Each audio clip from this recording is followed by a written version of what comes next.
এটা কি? কাফ।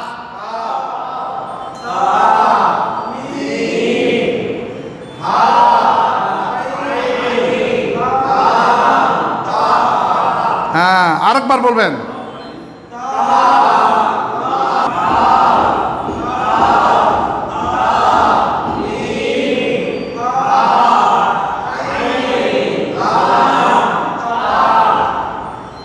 সবাই বুঝতে পারছেন? চিনতে হবে কিন্তু কোরআন শরীফে এইরকম শব্দগুলোই থাকবে। দেখি আমাকে কেন রিং দিল। শুধু নোক্তা দিয়েই চিনতে হবে। এইবার আমি মুরাক্কাব পরের হরফটার নাম কি বলবেন? এই হরফটার নাম কি? এই সা। সা যদি শব্দের শুরুতে থাকে ওই যে এক দাঁতের উপর, এটার নাম কি হলো? সা, তাই না? এখন দেখেন এটা কি হলো? শব্দের শুরুতে থাকলে সা এইরকম, আর এটা মিম। তারপর শব্দের মাঝখানে যদি থাকে তাহলে ছাটা কি রকম? দেখেন এটার নাম কি? এটার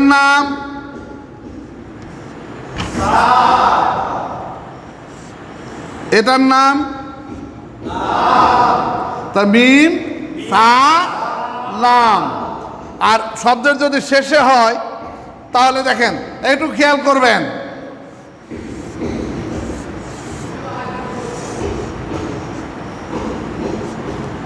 এই উল্টা দাঁতের নিচে এক নুক্তা, তাহলে কি হবে? এটা বা। আর এটা কিসের মাথা?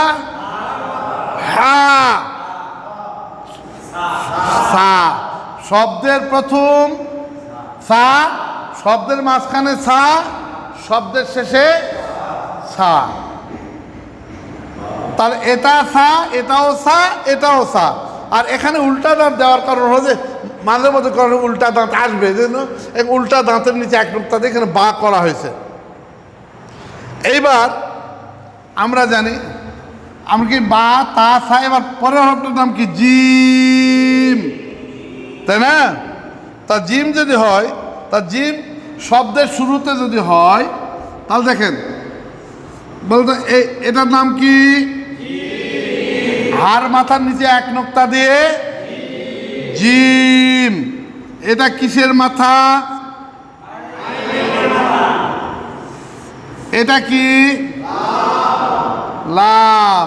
তাহলে জিম শব্দের শুরুতে যদি হয় এই রকম, বুঝা গেছে? শব্দের শুরুতে কি রকম? এই রকম। এইবার বলেন তো এটা কিসের মাথা দেখা যাচ্ছে? না, এটা হলো আইন। পুরা আইনটা যদি লেখা হয় তাহলে আইনটা দেখতে এইরকম, এই আইনের মাথা। হ্যাঁ, আইন। তারপর এটা কিসের মাথা? হ্যাঁ, হার নিচে জিম। এইবার জিমের পরে এই অক্ষরটার নাম কি? এটা কি কি অক্ষর হলো? মাশাআল্লাহ, আইন জিম বা। এইবার দেখেন দেখেন আমাদের এই আইনের মাথা দিয়ে আইনটা শব্দের শুরুতে থাকলে এরকম, হ্যাঁ, শব্দের মাঝখানে থাকলে এরকম। কিন্তু আমরা জিম শিখতেছি, জিম শব্দের শুরুতে এরকম, শব্দের মাঝখানে এরকম, আর শব্দের শেষে যদি থাকে, কথার কথা মনে বলো তো এই অক্ষরটার নাম কি? এই হাটা এখন কি হলো? ফ। ফর পরে যদি এইরকম এটা থাকে, এটা কি? না, মিম কেন? এটা পেশ নাই। র। এটা কি? র।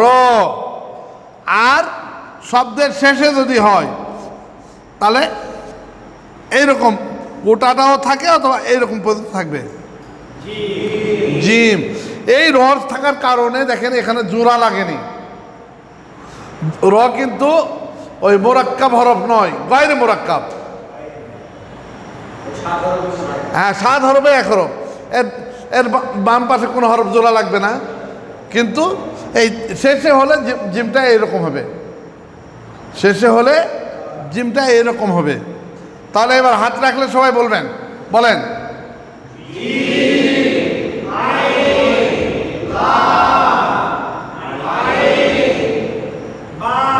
না, হ্যাঁ বলেন ভালো করে, জিম, হ্যাঁ হ্যাঁ আর একবার বলবেন,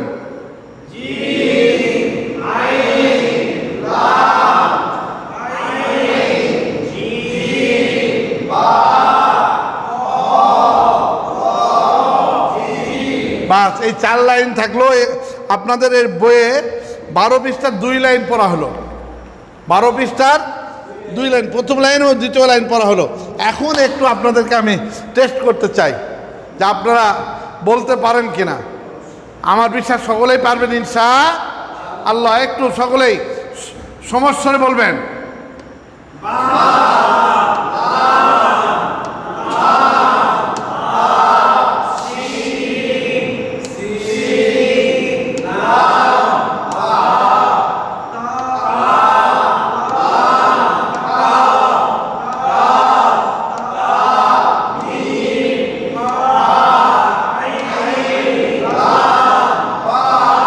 কি এটা? তা, হ্যাঁ এটা হলো, এটার নাম কি? হ্যাঁ বলেন,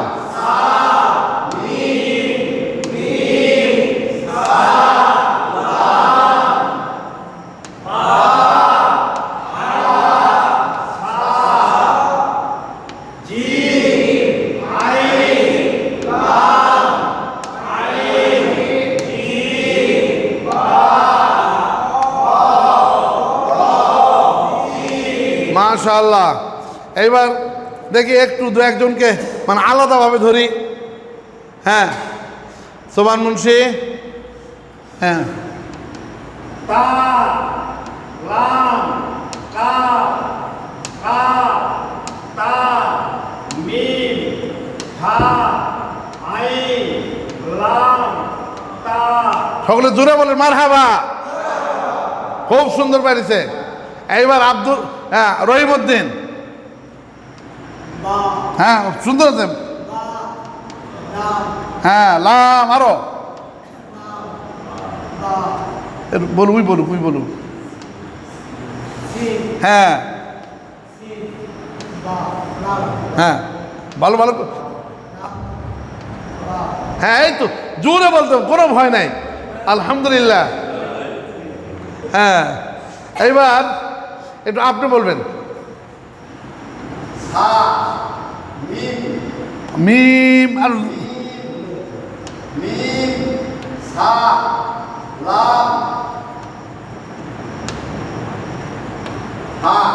না, এটা উল্টা দাঁতের নিচে 1 নুক্তা। হা কেন? বা,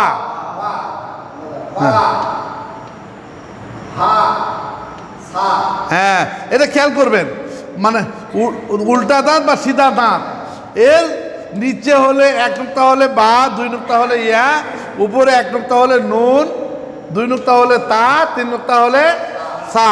আর এই হার মাথা, এর নিচে এটা যদি হার মাথা থাকে তাহলে এটা হা, আর এটার উপরে যদি 1টা নুক্তা থাকে খ, নিচে 1 নুক্তা থাকলে জিম। হ্যাঁ এই তুমি বলবা, ঠিক আছে? জিম, আইন, লাম, আইন, জিম, বা, খ, র, জিম। মাশাআল্লাহ, এটা আল্লাহর রহমত, সবাই পারলো। এখন এই যে বইটা আছে, আপনারা একটু নিজেরা মানে এই বইটা একটু বাসায় নিয়েও যাবেন, বাসায় নিয়ে যায় 12 পৃষ্ঠার মধ্যে যে লাইন বাই লাইন দেওয়া আছে। পরে দেখেন যে পরে আছে হা শব্দ, হা ত বলে সবাই এরকম, 3য় লাইন, হা ত বা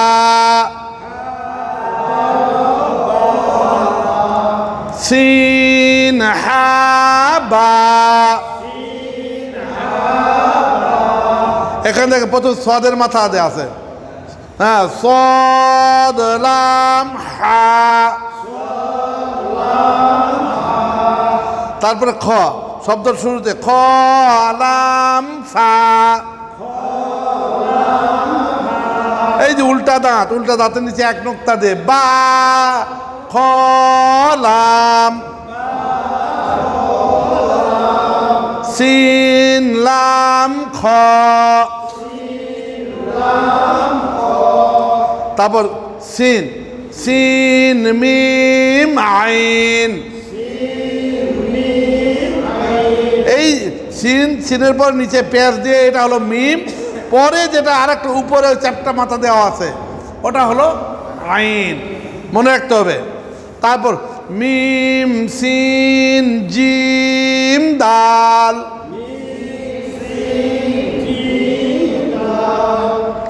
শিন মিম সিন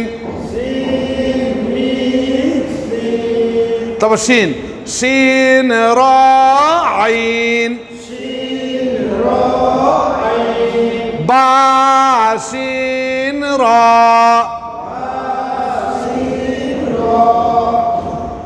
হা বা শিন